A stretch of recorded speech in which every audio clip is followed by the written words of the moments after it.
Tak tá Marka má za sebou štart v rozbehoch na 100 metrov cez prekážky. Asi si chcela trošku viac, opíš možno, čo sa tam dialo?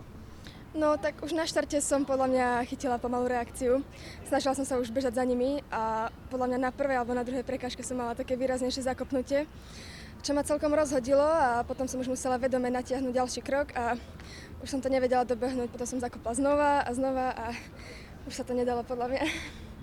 Ty si bola aj na 18-kách v Bystrici, že? Ale každopádne toto je ešte väčšie podujatie, je to svet. Bola si nejako nervózna pred tým štartom?